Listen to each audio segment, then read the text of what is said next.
सध्या आजार जास्त काही नेटवरनं माहिती घेतली वाचून दाखवतो. HP हा सामान्य विषाणू आहे जो प्रामुख्याने लैंगिक संपर्कामध्ये पसरतो. त्याच्या काही प्रकारामुळे गर्भाशयाच्या मुखाचा कर्करोग, गुरुद्वाराचा कर्करोग, तोंड व घशाचा काही प्रकारचा कर्करोग, जननेंद्रियावरील मस होऊ शकतात. लस कोणाला घ्यायची म्हणजे आता ही लसीकरण आहे सध्या चालू होते. 9 ते 14 वर्ष वयोगटातील मुली आणि मुलांसाठी सर्वाधिक ही प्रभावी लस आहे HPV. नंतर 15 ते 26 वर्ष वयोगटातील ज्यांनी लस घेतलेली नाही त्यांनी ही घ्यावी. आणि काही परिस्थितीमध्ये डॉक्टरांच्या सल्ल्याने 45 वर्षापर्यंत लस दिली जाऊ शकते. किती डोस घ्यायचे? 9 ते 14 वर्ष 2 डोस घ्यायचे, 6 ते 12 महिन्यांनी. नंतर 15 वर्षे किंवा त्यापुढे 3 डोस घ्यायचे. नंतर लसीचे फायदे: गर्भाशयाच्या मुखाच्या कर्करोगाचा धोका मोठ्या प्रमाणात कमी होतो. HPV मुळे होणारे इतर काही कर्करोग आणि जननेंद्रियावर मस टाळण्यास मदत होते. लस सुरक्षित आणि प्रभावी आहे. दुष्परिणाम: काही प्रमाणात इंजेक्शनच्या जागी दुखू शकतं, सूज होऊ शकते, हलका ताप येऊ शकतो किंवा थकवा किंवा डोकेदुखी होऊ शकते. महत्त्वाची सूचना: HPV लस घेतल्यानंतर महिलांनी डॉक्टरांच्या सल्ल्यानुसार नियमित गर्भाशयाच्या मुखाची तपासणी करणे आवश्यक आहे.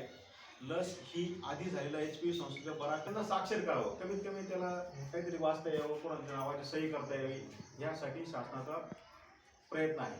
म्हणून आपल्या गावातील जे प्रौढ शिक्षक वर्ग आपण चालवतो किंवा जे लोक निरक्षर आहेत, पुरुष असतील, स्त्रिया असतील, त्यांना आपल्याला साक्षर करायचं आहे. आज केरळ राज्य 100% साक्षर आहे. आपल्या महाराष्ट्र हा त्या प्रमाणात 100% साक्षर नाही आहे. म्हणून गावातील आपल्या महिला, पुरुष जे काही निरक्षर असतील त्यांना आपल्याला या प्रभावामध्ये आणायचं आहे. जास्तीत जास्त साक्षरता अभियानामध्ये आपल्या ग्रामपंचायतीने यायचा. सध्या आता राज्यामध्ये आपलं शासन अतिशय ह्या विषयावर गंभीर झालेलं आहे. गावामध्ये आपल्या कुठल्या अवैध धंदे चालू असतील, म्हणजे थोडक्यात पाटील काही दारू असेल किंवा कोणी नशा ड्रग्ज घेत असेल, कुठं गुटखा विक्री होत असेल, गुटखा सेवन होत असेल किंवा तंबाखूजन्य पदार्थ विक्री होत असेल किंवा तयार होत असतील, याच्यावर आपल्याला सगळ्यांना आम्ही सगळे मिळून बारकाईने लक्ष ठेवावं लागेल. आता आपण सगळेजण बघत असू टीव्हीला, बातम्या वाचतो, सोशल मीडियामध्ये. सध्या आता अन्न व भेसळ औषध निर्माण याचे विभागाचे आयुक्त तुकाराम मुंडे साहेब यांनी अतिशय चांगल्या प्रकारे काम आपल्या राज्यामध्ये चालू केलेलं आहे.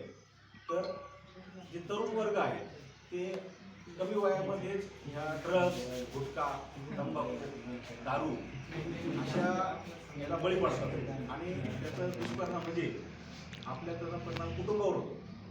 काही माणसं जर दारू पित असेल तर ते घरी येऊन आपल्या बाईला, मुलांना मारझोड करतात.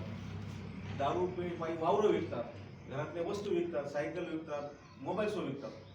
तर हे दुष्परिणाम टाळण्यासाठी आपण सर्वांनीच आपल्या गावात जर कुठं अवैध धंदा होत असेल तर लगेच पोलीस स्टेशनला कळवायचं. आपलं शिलेगाव पोलीस स्टेशन आहे ना, शिलेगाव पोलीस स्टेशन. प्रत्येक आपल्या यादीमध्ये जो मतदार आहे त्या प्रत्येक मतदाराचा आपल्याला SIR चा फॉर्म भरून द्यायचा आहे.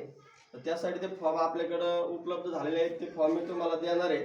त्याच्यासाठी प्रत्येक मतदाराचे म्हणजे घरात जर 5 मतदार असतील तर 5ही मतदाराचे कलरचा एक फोटो लागणार आहे आपल्याला आणि प्रत्येकाच्या आधार कार्डची झेरॉक्स लागणार आहे. म्हणून प्रत्येकाने काय करा, एक मतदाराचा आपला फोटो काढून ठेवा. म्हणजे आपल्याला एकच महिना मुदत आहे सगळं काम करायला. आपलं जवळजवळ 1350 मतदान आहे आणि हे काम म्हणजे ऑफलाईन फॉर्म पण भरून घ्यायचा आहे आणि ते सगळं आपल्याला ऑनलाईन पण करायचं आहे. म्हणजे जर हा फॉर्म जर जमा झाला नाही तर मतदार यादीतून नाव डिलीट होणार आहे, म्हणजे मतदार यादीत नाव राहणार नाही. म्हणून सगळ्यांनी काळजीपूर्वक, जरी आता 1350 प्रत्येकाला मला भेटणं होणार नाही एका महिन्यात, मग आपल्या घरातले किंवा आपल्या शेजारचे असतील, भावकीतले असतील, तसं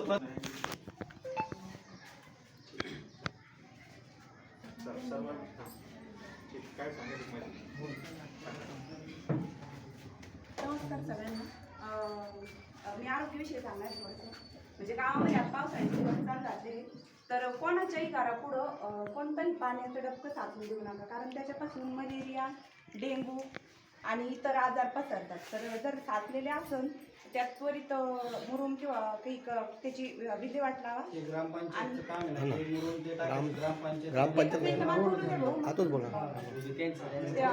त्यामध्ये ना जर छोटे छोटे डबके साचलेले असले ना तर त्याच्यामध्ये आपण आहे ना ऑइल राहतं ना, जे निकामी ऑइल निघालेलं राहतं ना, एक झाकणभर जर ऑइल टाकलं तर त्याच्यापासून मच्छर तयार होत नाही. म्हणजे त्या मच्छरांपासून आहे ना भयंकर आजार होतात.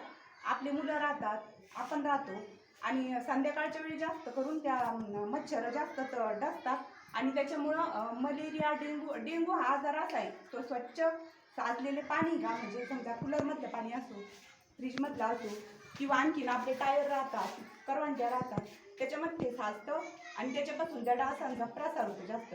तर ते कुठंही म्हणजे आपल्या सभोवताली तरी आपल्या घराचा परिसर स्वच्छ ठेवा एवढीच विनंती आहे. घरातले पाणी बदला. HP बद्दल माहिती सांगितलं उशीर आला. मी सांगितलं प्रशासक ताईची परिस्थिती नाजूक आहे. एक दोनदा त्यांच्या घरी जाऊन आलो. आम्ही तुम्हाला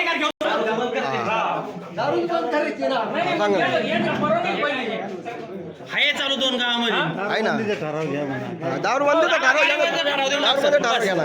दारूबंदी ठराव देऊन टाका उभा राहून गावात 2 दारू धंदे द्यायचा. दारूबंदी ठराव कोणता घेतात माहिती का? त्याला अधिकृत लायसन आहे, त्याला आडवी वाटली ठराव असतो. अहो पण आता जे आहे तेच तुम्ही द्या ना, गावात चालू आहे म्हणून हळू बोला. आम्ही नाव देतो तुम्हाला. पण शासनाच्या आदेश ग्रामसेवक, पोलीस पाटील आणि सरपंच सर गावात तुम्ही लेखी द्यायला पाहिजे ना. आयोध धंद्यावर तुम्ही बोलू घ्या शिरेगाव पोलीस. हे असेच यांचे काम. नाही बोललं नाही. यांनी काय केलेलं आहे, केटीचं मटेरियल उचलून पुढं वड्यात टाकलेलं आहे. मी यांना 4 वेळेस सांगितलं, त्यांना बी सांगितलं. माझ्याकडे व्हिडिओ आहे डायरेक्ट. वल्ल्याचा विषयच नाही, डायरेक्ट रोडवर इथून मटेरियल टाकलेलं आहे. हां ते मटेरियल जर काढलं नाही तर उद्या माझ्या भावावर जर उपळलं तर मला जिम्मेदारी आहे.